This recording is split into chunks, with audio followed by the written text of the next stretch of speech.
Hello there once again sa mga kaprinting natin dyan. Last time pinag-usapan natin yung paggawa ng printable vinyl o yung printable vinyl sticker na print natin sa may inkjet printer. Ano? So yan yung isang waterproof. So ginagamit namin yan for colored, yung may mga vanishing colors, yung mga ganyan.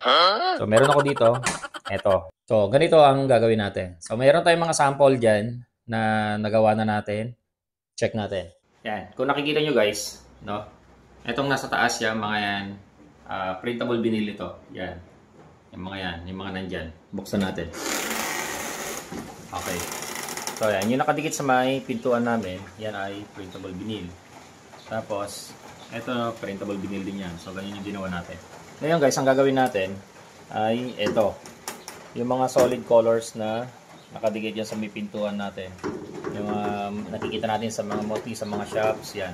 Tapos, ito, meron tayong sample dito ng vinyl. Ito, kulay red lang kasi. Yung nakita natin kanina sa may pintuan is puti. So, pares lang sila. Red ito. So, may mga line-line dyan sa likod. Rolyo yan, guys. Ito, cut na kasi ito. Ito na lang yung natitira sa papel ko. Tapos, ganito siya kapag binili natin. Ano? Nakarolyo yan. Pero siyang lapad na 24 inches. So, kailangan natin ng vinyl sticker. Tapos, kailangan din natin ng transfer tape. Ito nga pala yung cutter platter na gagamitin natin. Hindi pa pala naka-open. So, kailangan naka-open siya. Saksak natin. And then, yung port niya, kailangan naka-connect dito. Okay? So, then, ang switch niya ay dito. Yan. So, mag-open yan. So, nakikita natin dyan, merong tawag dito, speed and force. Yung force yung diin niya, yung speed yung bilis niya. Okay, dito natin siya papalitan. Kasi magkaiba yan. Ang nakalagay dito is 288 yung force pang ano yan, pang vinyl yung ginagamit namin sa t-shirt. So papalitan natin siya, gawin natin lang siyang 165 or 67. Yung speed niya, as is na yung speed niya, yan na lang yung speed niya. Okay, so pwede natin siyang ilaw o i-off yan. So okay guys, open muna natin yung ating SignMaster. So, ito yung SignMaster, yung ating software na ginagamit sa pag-layout. Okay? And then, dito tayo sa may letter A. Click. And then, type tayo. Gawa tayo ng sample or simpleng text lang. Sign. Blogs. Okay. So, palitan natin yung font style. Gawin na lang natin Arial Black. And then, dito, and click natin yan. And then dito, open natin. Palitan natin yung dimension niya o yung measurement niya. Gawin lang natin 8. At gawin natin 2. Yan.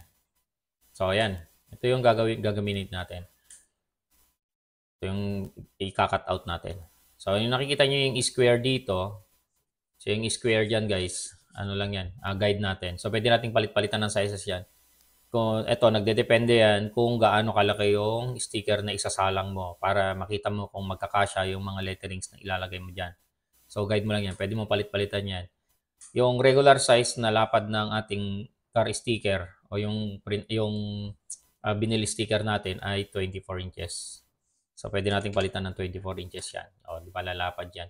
And then, yung haba niya, depende na lang yan kung gaano kahaba. O kaya, ang 1 metro o 39 o 35, mali.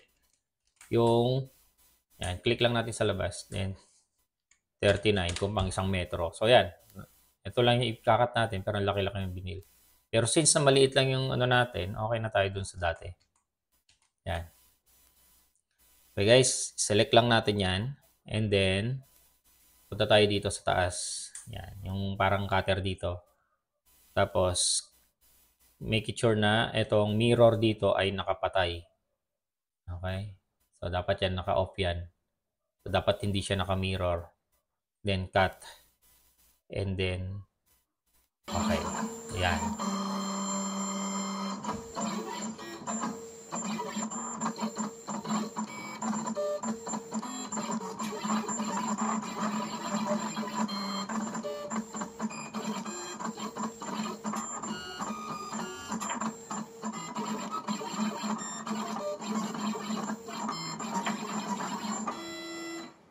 Okay, so ayan. Tapos na. Tanggalin na natin. Tapos, off na natin ito. Yan. Okay, next na gagawin natin mga ka-printing ay ito na yung kinat natin kanina. Ito, cut na lang natin dito. Yung cutting area niya, saktong-sakto lang pala yung ano natin, kinat natin. Ngayon, next na gagawin natin dito ay manual natin natatanggalin yung mga sticker.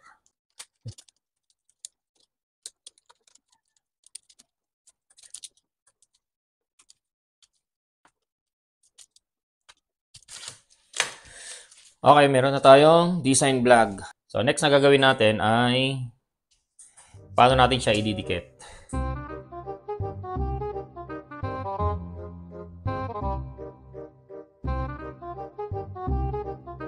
Okay, so ganyan, tatanggalin natin yan. Okay. Yung iba kasi ginagamitan ng shampoo, o ginagamitan ko ng tubig na may konting shampoo para hindi magbubbles. Lalo na dun sa mga pangmalakihang installation.